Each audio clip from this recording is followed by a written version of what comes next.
Hello, welcome again to the Steve and Adam Show. Hi, I'm Steve.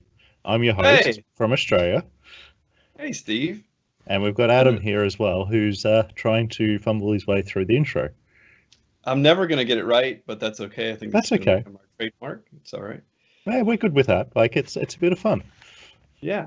That's So what we're these here sessions are back all about. again to do another round of Intune training, and today we're going to be talking about security updates, Or software updates, really, like patching. software updates. Yes.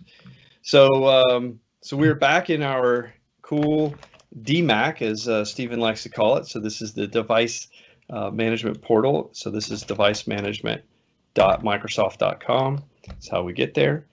And we are going to jump right into software updates. So it's really easy. There's not a lot of options here. We go to Windows 10 Update Rings, and we are going to click Create. Now, if you've watched any of our videos up to this point, you'll notice that they all follow the same format, or the processes inside of Intune follow the same format, where we select an item and we drill through, and we're creating a new thing, and then we later will assign it to a thing, and so you'll start to get this rhythm. And so it's nice because all of these options are broken out into different bundles, and so they're logically grouped, but they're all in one place. Yes. And this is where it's really kind of nice, because if you've ever lived in the Windows world, you always had to open each applet as you went, and all those sorts of things. And this is kind of nice being able to do this. And I've recently discovered this cool feature that the blades, as you pop them out, really just scroll your screen over. And that's That's kind of correct. nice, because you can go back and say, oh, wait, where was I? Without having to X out of the things and go back, you can just scroll backwards and everything. So That's right. And then you completely can flick back unrelated, across. but hey, let's do some cool things here. Yep. All right, so we're gonna create a new update ring. So then we're gonna call this Windows 10 software updates, and I'm assuming we'll call this, like, I don't know, ring 1. Or we could just call it pilot. So I like using the terminology pilot and production, or production 1, and then production 2, because when I talk to an end user and say, oh yeah, you're in the pilot ring, they sit there and go, what do you mean pilot ring? Or you're in ring 0. I don't care. They understand what pilot means. They sit there and go, oh, pilot means that I'm getting tested on, we're validating, everything's working. So what Adam's going through here is the servicing channel. So this is where we can select the different options between semi-annual and semi-annual targeted, as well as the Windows Insider build. So if Adam drops down that text box, you'll see that we have all of the different options between Insider Fast, Slow, and Release Windows Insider. So that's the release preview, as well as the semi-annual channel and the semi-annual targeted. So this is around where you're getting your updates from. So Adam, do you know the difference between semi-annual channel and targeted? I understand that target is going away at some Yes. point, I believe. But beyond that, no, not really. So semi-annual targeted, when it was originally put in, was basically saying, look, we understand that you don't necessarily want it to go straight away, so we're going to delay it by 3 months before we release the major feature update for Windows 10 to your computer. And that was until it was basically certified for businesses and tested on a larger group of computers. Okay, good to know. Yep. So before we go in and set these settings, so I'm looking at them saying, oh, I've seen these before. And so if I jump back over onto my my autopiloted test machine that we're working on, and I go down to update and security. Now, I'm not going to check in right now, because we're going to save that magic for once we get these policies created. But what you'll see here is that if you're in Windows Update, and I'll try to move this sideways a little bit so we can kind of see the difference. So you've got these advanced options. Well, that didn't work. Nope. Let's see. Let me use that cool That's little okay. slider. Look at that. Look at Ooh. Oh, look at that. So you notice you've got some additional options down here, and you can change you only get these two options for the Because you targeting. haven't subscribed to the Windows Insider at that point. Exactly. And you've got delivery optimization options, and you've got the days to delay things. And if we go back, we can change our active hours here as well. So we're seeing those over here in the Intune panel. And so you'll see that that's all we're doing is we're just pre-configuring these things just like you would do in group policy. But the thing that I really like about the way that this particular feature in Intune is set up is that the verbiage is very, very similar versus a lot of times in group policy, the wording is just kind of all over the place and it doesn't really match up with the setting that you're setting in Windows. And so I really like it's the historical. It exists this way. Yeah. Historical changes. So probably the thing that we have glossed over here is we're sitting and talking about update rings right now, right? Why do we need multiple update rings? Because we spoke about pilot and production 0, production 1, and why we would have those rings. And this is where it gives you the ability to test and validate the updates in your environment before you put it onto your wider environment. So you should always have a pilot group. Ideally, pilot group should be 10% of your organization and has a full cross-section of all of your applications being used. So it shouldn't just be IT is probably the point that I'm trying to make. But yeah, and that's a very good point. In our organization, we've historically had 3 pilot rings essentially, and or 3 release phases.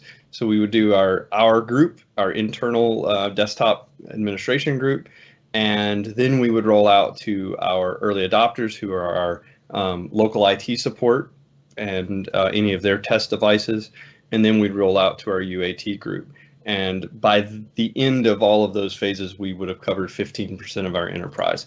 So it's really a matter of developing a strategy that works within your organization, that makes the most sense, that helps you target the right groups of machines based on, you kind of want to have someone from every department, like a power user from every department, or a representative that has all of the, computers with the most of the applications that your environment has. You want to have those installed. Boy, I just jumbled that up really poorly, but I think I've made the point. It's all good. You're explaining it quite well, where you're sitting there and saying, look, some people need to do it this way, some people need to do it that way. And this is the very important thing about Windows updates, is make sure it matches what you need for your business. So I'm working with a company at the moment where the desktop team manages their SCCM environment. They sit there and go, look, we patch every month, the updates come out. Their server team, who haven't got control over the automatic deployment rules in SCCM, are sitting there and going, oh, well, we only patch quarterly. So every 6 weeks, we do 6 weeks on, 6 weeks off. So when we start the patching cycle, we're patching with, say, January, but then when we start rolling into production, we're actually deploying Feb updates, because that's what's been then updated and superseded in their environment. So this is where you need to make sure your patching cycles match what you need in your organization. So to go through what we're doing in here on the Intune side as well, is this is where we're sitting here, and one I would highly recommend to make sure you leave default is both updating the Microsoft product updates and Windows drivers. So allow Microsoft to manage those. Don't fight it, just lean into it and go, of course I want them to manage it because it's going to make my life easier.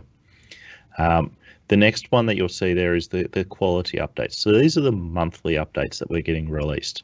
This is when we sit there and go, look, we're going to do day 0 release. That's, even for your pilot group, that's pretty impressive. I'd still be doing at least day 2 or day 3 after those updates have been released. So if there's anything major out there, you have the ability to go in there and pause the update cycle for the quarterly update, the quality update, or the feature update. So this is where we'll just change that to 2 days if we can, Adam. And then for the feature update, this is the big Miguela. This is where we're going from, say, 1809 to 1903. So realistically, I'd be delaying it by at least 30 days for me personally.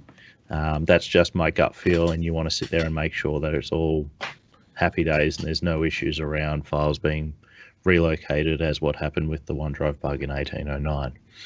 And then the next one, which is the feature update uninstall period. This is where it gives you the time to uninstall those updates after they've installed. And this is typically the OS upgrade scenario. Right now it's set to 10, but you can be very aggressive and take it down to 2, or be very cautious and put it up to 60, as you can see in the UI.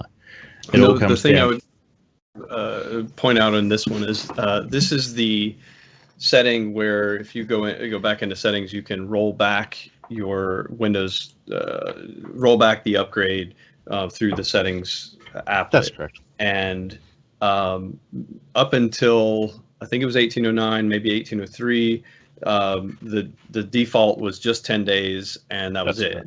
And so now you've got this nice window to be able to, you could set it to 60 days, and as long as you don't delete the windows.old folder, you're good. You could potentially roll back. I think the important bit here is that it is a self cleanup process here. So if you set it to 2 days, it erases the windows.old folder and erases all of the rollback information to be able to get you back to that other version of the OS. So and the important thing to mention around it as well, Adam, is it comes down to the amount of data that you're happy to have sitting around on your computers that you can't use. So you're going to be taking storage on those devices. So if they're tablet devices with 64 gig as a Surface Go, for example, you may want to go, look, I actually want it to be the minimum amount of time being 2 days, because I want to give that data space back to the end user. Yeah, that's a very good point. And I think the other thing here that's really nice is so if we're doing this as part of our pilot group, we may want to give us more time so that we can be more aggressive, knowing that we're going to rely on the rollback as the fallback if something craters. And honestly, if you're in a role that puts you into this pilot group, you probably should be comfortable with having your machine wiped out and reverted on, at any given moment anyway. So just, make sure that those people that are part of that pilot are comfortable with that sort of configuration in your enterprise. Definitely. So the next thing we'll see here is all around the maintenance window. This is where we sit there and say, look, the important part to note here is this is active hours. So this is when the user is actually active on the device, not I can patch inside this window, which is what we've traditionally seen with maintenance windows in SCCM and things like that. So I think it's pretty funny, but it's catching a lot of people out, and this is why it's a matter of we need to make sure we highlight that. And this is where the auto install restart at maintenance time. Me personally, I think you shouldn't be installing an update and not restarting straight away, because what you're going to see is computers getting into an unstable state while they're sitting there and waiting for that restart to happen if it takes more than a day. Yeah, and many times the user doesn't know that the update has occurred and that it's waiting on that. And yeah, so that's a very good point. Yep. So then you'll see the active hours. This is where you can set for your, if you're doing like shift workers, you can control how long you have to patch those computers. And obviously we can do the restart checks. The important one that you're seeing there, if you hover over that restart check, is presentation mode. How many times have we had the phone call from an executive going, I was presenting and my computer just restarted. Why? Oh, Windows updates needed to be installed. But I didn't get a warning. It's like, dude, you get notified every 15 minutes for 4 hours. Yeah, but I didn't know, and I was presenting and I've just lost this. So, okay. So what they've put in here is checks to say, look, you have to have battery, you have to have a user there, but presentation mode, if you're in presenter mode, we're not going to restart your computer automatically, which is really important. Yeah. It's funny. I had a scenario a couple of weeks ago where one of my IT staff members had gotten the 1903 update, and she pinged me and said, "Hey, I've got a 15-minute countdown till a restart, and I'm in the middle of some training. Can you possibly help out?" And I was able to remote into her machine and cancel the shutdown process. Actually, I believe I just killed CCM exec, Yep. but that took care of it for her. But most of your users won't be able to get to you fast enough in that reboot window, so it's nice to be able to have some opportunity there. Yeah, definitely, 100%.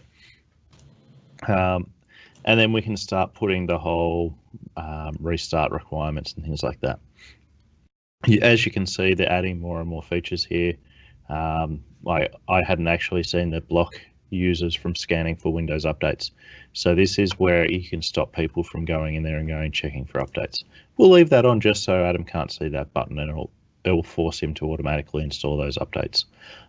So think of this like what we have with Windows Home. Users don't have the ability to change those settings. And you now have the ability to sit there and pop reminders for the end users, which is fantastic. And it's one of these things that has been very lacking in Intune. So this is all brand new. And now we can start putting triggers around the restart process as well. So you'll see right down the bottom, the delivery optimization download mode is disabled because it's now been separated into its own tab inside device configuration. This is really important. Highly recommend taking the time to use delivery optimization in your environment because it's going to make it a lot easier for content to be distributed around your environment. This isn't just Windows updates. This is also the Win32 applications and Store for Business apps. So it's going to be really powerful to reduce the amount of internet connection and congestion you have. So I think now, Stephen, if we're on the delivery optimization section here for just a moment, now I don't know what it looks like on the Intune side, but I know that from our configuration manager side, we're sending content, or we're sending our Windows, the analytics information. Yep. And part of that information tells us about the bandwidth usage and delivery optimization. So there's an updates compliance option that's available. Is that a feature that's also available as part of Intune? Because I know that one of the things that it shows is it gives us a nice dashboard to show where your content came from, how many, which DO group are your machines in, where did they get their content from, how much content, all that sort of thing. Is that available as well? So today it's still in the process of being fleshed out and delivered. But on the client side, we can see those settings. So if we go into the delivery optimization settings on the 1903 or an 1809, we go to the advanced options delivery optimization, we'll be able to see that information. Oh, look, activity monitor. And we'll be able to see where it's come from and everything associated. So all of your data's come from Microsoft. But if I was to share my computer, we're sitting at, I've downloaded 23% of my internet, 23% of my traffic from my local network. And if you look at your own computer, it's probably about the same. So DO is really powerful. So you're on 1903 there, so you need to hit delivery optimization tab on the left-hand side. Oh, look, they moved it into a different spot. Yep, so it's got its own, it got promoted. Yeah, I'm all straight from Microsoft. Yep. Because I don't have any peers, I'm all alone over here. That's right. But if you're running devices on your network that have the ability to share, it will. So it's really powerful. So if we click OK on that now, we now have our pilot, we're going to create it, and we're going to deploy it to Adam. So realistically, you should deploy these two devices because it's devices that we're targeting. Because this is the pilot ring, we'll select a group.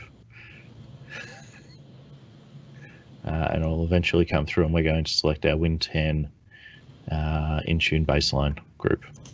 Mainly because we didn't go and create a new That's right. different, and we've got two machines we're testing against. But yeah, ideally you would Yes. potentially create another group that you would use to logically separate these things out. So Exactly. okay, so then we're going to go back over to our devices and go and grab that guy and sync it back up.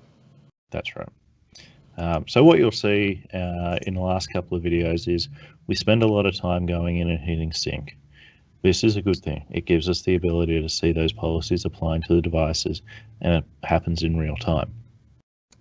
We also then can turn around and go, look, you know what? In a production world, we're not going to do that sync because we know it's going to happen in the next 4 to 8 hours, and I'll pull that down for you.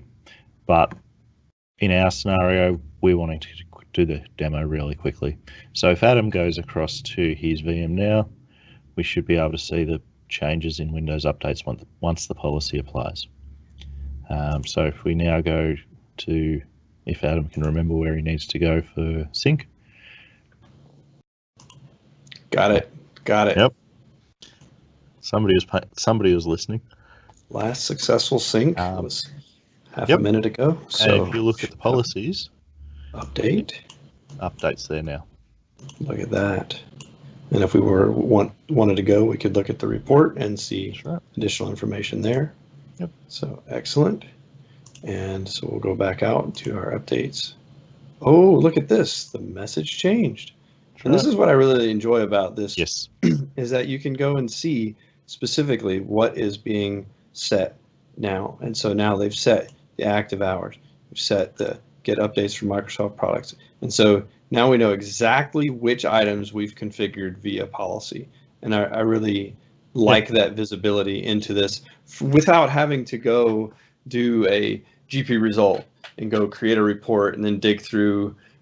This is great. It's very specific. I mean, these are incredible improvements that have been added just in the last several releases of Windows that have really made the visibility into the content and the configuration very, very transparent to the users, to the admins, all those sorts of things. And so I think this is great. Definitely.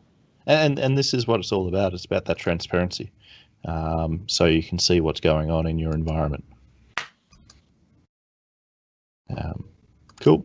So now if you just hit the check for updates, Adam, it should pick up the latest updates for you. I'm hoping I get a feature update in this. That would be neat. I would assume you would, since you're on 1809.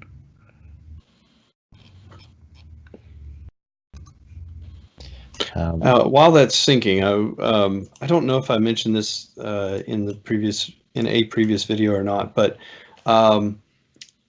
I don't live in Intune, and every time I come into the screen, I get scared to death because all of the icons are the same color, and all of them have this, curvy arrow kind of thing going on here. And so we have a sync button, which is the only really good button in here for normal everyday stuff. They're all good. But if I'm trying to do something good to the user, for the user, and not impact them, this is about the only one I want to click. And these guys are really bad if you don't want to reset you're not the intending computer to do them. And then you've also got these other ones in the more button. But I really think that Microsoft could possibly do a little bit better job on maybe just putting different colors on these, putting some red on them, or grouping them a little bit better. Because I guess the point being here, I'm assuming if I hit wipe, it's going to give me a confirmation button. Yes. But whenever I hit sync, it also gives me a confirmation button. So how do I, you have to really pay attention before you hit yes. And I could imagine somewhere along the line, it's probably already happened that somebody thought they were hitting sync and they hit fresh start and hit OK and moved on. So be careful in here, read the screen. And the other big thing is this stuff is changing pretty much daily. Monthly. Intune is getting updated, monthly now? And they send out, you get notices inside your tenant, you get emails letting you know they publish what changes and everything, but train your train your admins, train your people to read the screens, to look at this stuff, because it will continue to change. Things are going to move, colors will change, buttons will change, dialogues will change, options will change. Yep. Pay attention to what you're doing, because you don't want to wipe someone's machine. So well, let me switch back over to our guy here. It all depends, to be honest. Because at the end of the day, if you've set your environment up where you don't need to worry about that device and it's disposable, like, yes, you don't want to format the CEO's computer randomly. Presentation mode is not going to protect him from this. No, it is not. and it may be a resume generating event, but at the end of the day, you're going to, for your standard users, look, Adam rings up, he's got a problem. Oh, okay, it's going to take me more than half an hour. Well, you know what? I can rebuild his computer in half an hour. Reset. There you go, Adam. Go and grab a coffee, go and have an early lunch, whatever. And then when you come back, just sign back in like you did when you got the computer, and away you go. This is where we as IT need to start thinking about how much involved do we need to be. So do we need to be sitting there and holding the hands and hiding everything from our staff anymore? Or do we just go, look, there's a problem, go and fix it? Yeah. I mean, I really like the idea of just giving them the whole toolbox. So go. Yep. It's just a workstation. And it really is, it's our company platform layered on top of an OS. And who cares? Just wipe out, if the OS is misbehaving, wipe out the OS, relayer everything, and go. Sure, it's inconvenient to the user, but as long as you're not doing it to that guy every single day, and I mean, it's okay.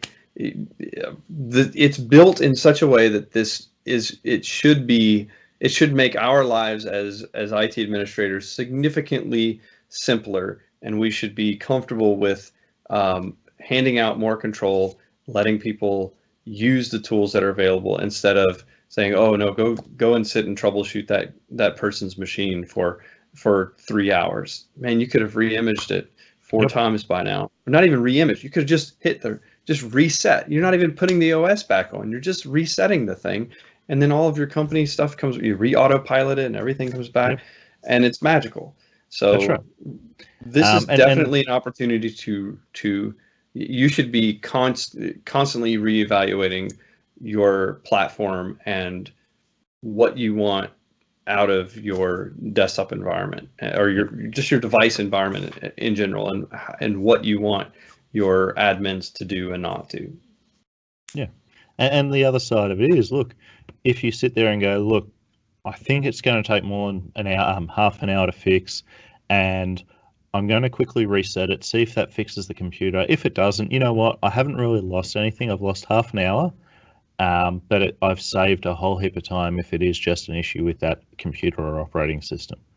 And that's the big story, right? It's not about sitting here and going, oh, well, this is going to fix every problem. It's go, you know what? It may or may not. It could just be an issue with that user object, but we can rule out a whole heap of things straight away by resetting the computer. In 30 minutes later, you're back up and running. So it's a great troubleshooting step. So I think that really covers off the video today, Adam. Is there anything else you would want to go through?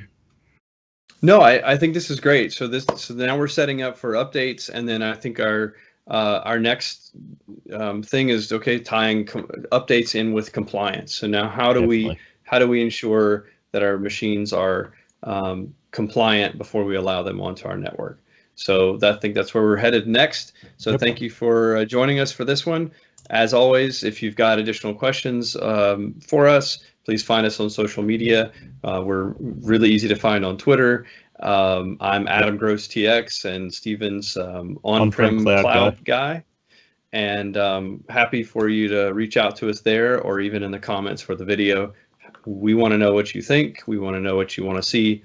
Please let us know. Thanks for joining us. See you next video. Everybody. Thanks, Steven. And before we forget, big thanks to Dom, our producer. Thanks again, Dom. Thank you. Thanks, guys.